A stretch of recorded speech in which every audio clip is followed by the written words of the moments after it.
luto na po ang ating sinaing na isda. Yan ang masarap. Yung mo, ano lang, mamantika na lang. Sauce na lang natitira dyan. Nakamantika niya na lang. Kaya ang masarap yung ganyan luto sa sinaing na isda. Sige po, hanggang dito na lang po ang ating video. Maraming salamat po sa inyong lahat. Ito, magandang gabi. Magluluto tayo ng sinaing na isda. Yan, oh. Wala tayong tulingan na mabili, kaya itong isdang gagamitin ko. Isasaing ko to sa kamyas lang. Ay, sa lemon, wala tayong kamyas. Lemon ang gagamitin natin. Sibuyas at luya. At meron tayong pamintang durog yan. Yan, sisimulan na natin. Ilalagay na natin ang ating kamyas, lemon. Tinanggalan ko po ng buto yan para hindi mapait. Tinanggalan ko ng buto yung lemon na yan. Yan. At yung sibuyas, nalagay rin natin.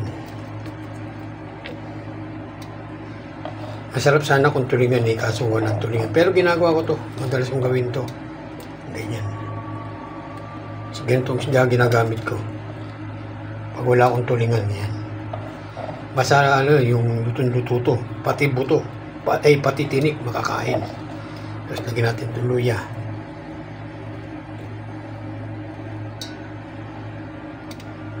Yan. At lagyan natin ng paminta. Ilalim natin lahat ng ano yan nasa ilalim. At asin, lagyan natin.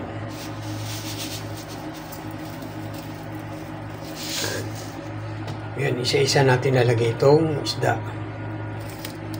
Yan. Sasalansan natin na maayos. Ultimo tinik, kakainin nyo yan pag yan ang naluto.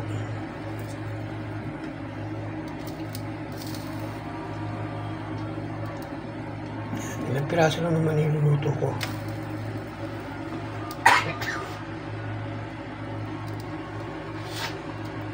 At lalagyan natin ng tubig.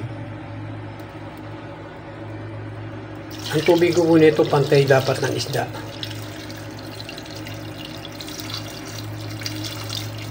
Yan. Ganyan lang kung karami tubig kailangan natin. Para yung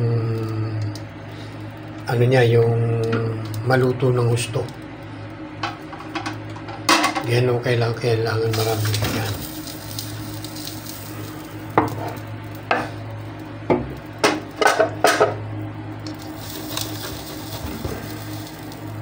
Pakukuluin natin ang ano yan, ang mga 2 oras.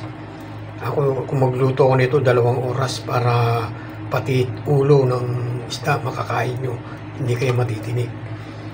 Yan, tatakpan na po natin ang ating sinaing na isda. Yan, hindi utulingan. Tignan na natin. O yan, nakita nyo, natuyo na. Ayos na yan, o. Kana, kanina ang daming tubig yan. Yan, ayos na. Tikman na natin. Ako, masarap. Masarap talaga. Guys, yun yung masarap na sinaing. Sarasa na lang yung natitira, oh. May naka-sauce na lang yan natira. Wala nang sabaw. Masarap talaga. Sige po, hanggang dito na lang po ang aking video. Sana magustuhan ninyo ang aking lutong sinaing na isda. Maraming salamat po sa inyo lahat. Bye-bye!